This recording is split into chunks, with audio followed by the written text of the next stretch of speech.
Yako Ashanti region nkuro ba kwa ye fra nsuaye mu ahwewo sembi esi wo honom unse hona mining amo mututu to gold no saa adwuma ni bi wo saa nsuaye mu ho na security man a ohwe saa mining honom saa bre ne ho aka na saa bre onto anananom wo ense bre ne ma owuo no koba ye nie security hono mining hono ena mrantie miensa bi esra no anapatututu ka kire na ayese deal yesra maye kwan na yembon wuram na yenso yenkope ya no aduane kakra ayese no mpeso mo ne ko into deal no na papa yese debi se ye mema mo kwan na se mu wuram na se ye chima me so me ho beka anase me so me ho beba asemti saa deal we die mesra mo amene mu entimi ye enti memene dan wankwa adwuma na chese da nanimu a okwaye no kwaye ne bai wonya phone calls ye frefre ne yira 7 ne kama wo se aduane no wondi because ye frefre no wo adwuma mu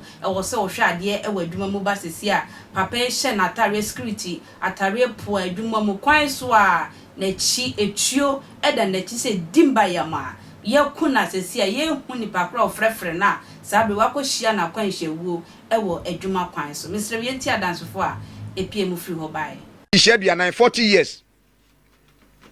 Yes, Galapse Saito. All corner codifo be catching a sign now come ma and can be abacaseda. And now soon Diane Cobacas with the Dibroso, and now could Nico Torbanche. Oko Galamse, Soko Pisicaba, Okoya, Wama, Nanam Sam Waman, and the Yasam Cassiepa. Ahomano so, I am Adiana, I was your upon. Baman Atim coming Wakaba. Major so rally.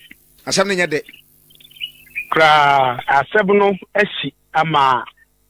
Yako honomu ti anopeya ni efiri honomu edi ani akire kumasi na ni nyina ne senso am number 2 ewo obosome firi ho mensini emu baabi akane na me ODC honorable yadanso na wodi DC no honomu na ensemi yesiti esi ensuo bi honomu ya frɛ ne dan ensuo ne di ne dan na dan no ho pe na galamse dwumadi bi ekoso a mo frɛ na Luvia na koban se na po nwumre be no so ko no ngotweso na site ya wo ye galamse adwuman na du se de wo horo o sikai ebi na hono mu no no kame ya sika o mu yiri hono mu nti no ya na nkrofo eta akọ na san nkrofo ya yesusu se ebetumi aba se won ho bebon anyambransem a esie mu no no na omo bro miensa na miensa pa na ne security ya ono ene boban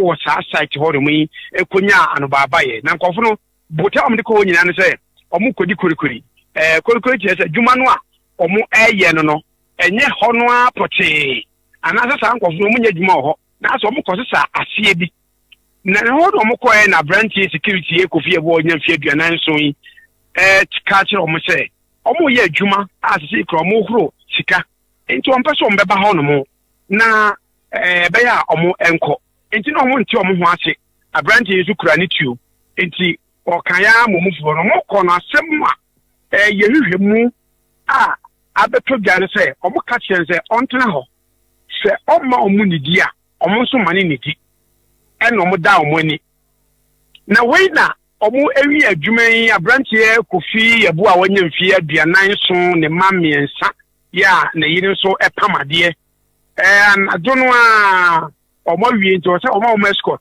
na emai edi sa lodi o se godi eba efie na hono mbedru enkwantanan bi so a ho se di galamse di bi pen atwam ho nti ho eni dan na nsu no ankasa ho pe hono mo eno mo che gina ho eni tei dimakum chese abranti ekufie bo a eprofom a nya dia wish kra otumi eka bie said ye mo share Angel FM kuma 96.1 Facebook live no umra na kufie bo a eda mojam ya moja pram no a nya dia otumi eka wish kra na ode akra atwa na nanom nsie do a bronya ye ba bedie sabrege wontumi enka ho ebi ya ho anya opim sempa ali yeguso ye mu pa ya nam sa project for enya nchi no bi enti yemfa di bia ntudwa metu aka so se mekura di miensa nanso ye ntumi fa di bia entudwa sabre bra ehwemu ekoso no asem no ensoye mu police command na efaye nenso no nam pressure eko ntine no Ashanti South regional command ya obekwan no ahwe se omfa sa docket no emre wonum na omontoa ehwemu so ewo honum nti sabe de kofi eboa a onye mfie aduanan so security our mining site no ono so enka atiatefo ali Montier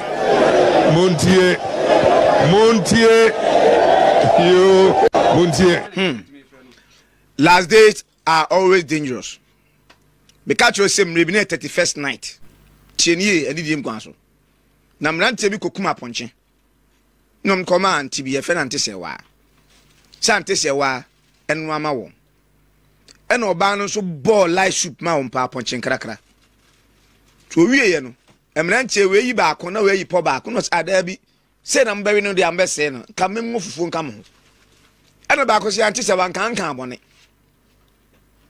ena mo man iska so ngoto banchi na ante sewa awura dem nkrofo so tetu atwitwa bi etwa ante sewa so obekọ akoto banchi aba ante sewa beba na mrante ba ko afro na wonfa wonten so wo bo wura dem hon mo a 31st no a won bedi fufu be 3:30 akọ watch night anadwo no na ade ache first no ante sewa hu the next day I think come na boys need the answer ante sewa qualify wo mu say rough obi wu ai want to qualify next year I qualify and pass one qualify on say plenty one qualify next year.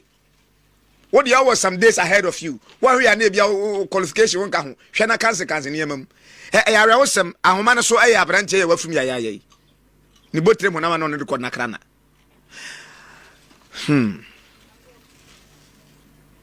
Ya kwa atima me mo akwa ba.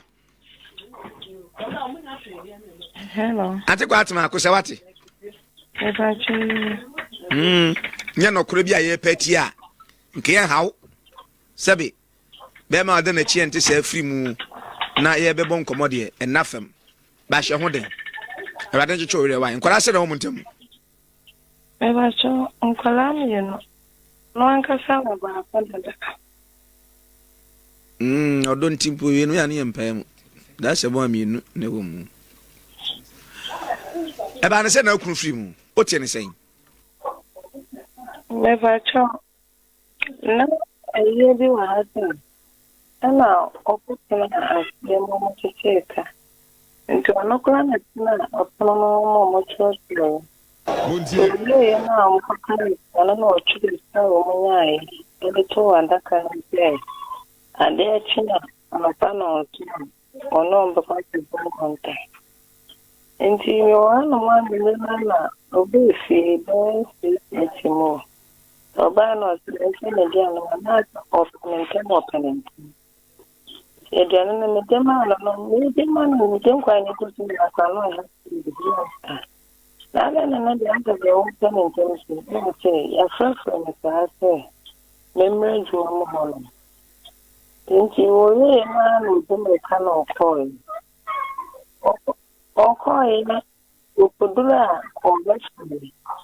No pakana se orfo na pakana. Okala na se.